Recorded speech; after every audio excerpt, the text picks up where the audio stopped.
Welcome back. With me to go through some of the week's top stories now is Dr. Lisa McKenzie. She's a research fellow at the LSE and the author of Getting By, Estates, Class and Culture in Austerity Britain. Lisa, thanks so much for coming back. And you were at Fabric last night. Yeah. Vivienne Westwood, your good friend, who you do some work with, I understand, on that. Yeah, I've done some work with her on the Intellectuals Unite project. They were great interviews that you've just done. You would say that. Let's go to Trump, because a lot of people are saying, Trump, what's he smoking? That's what Carl Bildt said, the former Swedish Prime Minister, US government informant, when he said that there were attacks in Sweden. What nonsense. You've chosen a story which shows there were terror attacks in Sweden. Trump was right, but not in the way people might think. It turns out there was a recent terrorist bombing in Sweden and the world's media stayed quiet. An extreme right-wing group bombing the refugee centre, but also... In Gothenburg. Yeah, but also the police found evidence that they were looking to sort of target other places as well, particularly places where immigrants and refugees sort of meet up. How ironic, because people were going, Trump wants to build a wall. There have been more cases of drowning in the Mediterranean, people saying Europe has a moat. Yeah. And in fact, Trump was right, just not so I think it did it. Yeah, I think Trump. I think what this does is it shows us that there's a more serious point happening in Europe, throughout Europe, that again, with the hysteria of Trump and the sort of laughter of the straw man, what we're not doing is taking seriously, actually, the change and shift in politics throughout Europe. We need to recognise that the far right are rising. They are rising, they are making the arguments, and they are becoming visible again. This is a very serious story. And as the Canary, of course, put it up there on their site, not something in the big mainstream media that I saw at all. You've chosen this story about our brave British boys going down to the Baltic. Yeah, the Sun. What else can we expect? Sort of a misogynistic, titillating, nasty headline. Tour of booty. British troops are given a guide to the best strip clubs in Estonia by defence chiefs. I mean, can we just go on as well to the next line that said that the defence chiefs are recommending the clubs with the sexiest girls?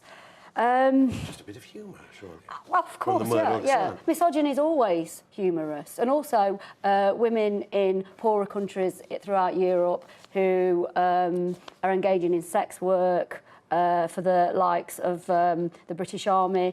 It's hilarious. There's a serious point here. There is another point around the way different people throughout Europe are being seen and treated. You know, Eastern European women are now being sort of known as the sex workers of Europe.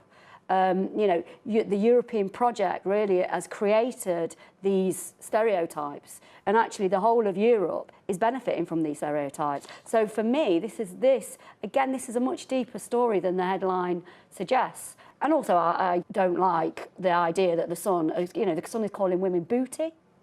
You know, where are we? Are we in 1970s? Certainly we have the money, at least, to send supposedly 800 troops to defend Estonia from Russia. We don't have the money to do other things, according to your next story from Evgeny Lebedev's Independent, based on a report that came out in the last 24 hours from the UK Public Accounts Committee about welfare punishments. Yes. Take us through this. Yeah, and again, this is today is quite a depressing day for the news. MPs say housing benefits is being wrongly stripped from job seekers, threatening them with eviction and homelessness. Absolutely, I know. What's new about this? I think the only thing that's new about it is that there are actually official reports now, because those of us that have been working with communities that are being evicted, and in working class communities, particularly in London, we've known that this has been happening for 3 years at least. So I think now what's new is that the evidence is coming out. There was also a Joseph Rowntree report came out this week as well, which was sort of saying what has happened to disabled people in this country. Their incomes are dropping, their poverty levels are going through the roof. I saw some of these poverty statistics. Adequate standard of living increased by 4 million to 19 million people are now living below an adequate standard of living in the country. 19 million people. That's with some of the highest employment rates in British history. And what this is saying to us, and actually what the report is saying, what the Joseph Rowntree report is saying, and what all of us that's been engaged in this sort of politics and research for 3 or 4 years, is that the structure that we have now is a structure of exploitation. Our economic structure in the UK is an economic structure of exploitation, where people are being exploited through their homes, through their work, through their food prices, through their energy prices. It's a capitalist system, but a capitalist system at its worst, which is absolutely through exploitation. I'm seeing this all over the country. Well, before Jeremy Corbyn was elected, we had so-called red Tories on this show saying something must be done, and by punishing those on welfare, that's how you somehow get them out of their shell of long-term unemployment.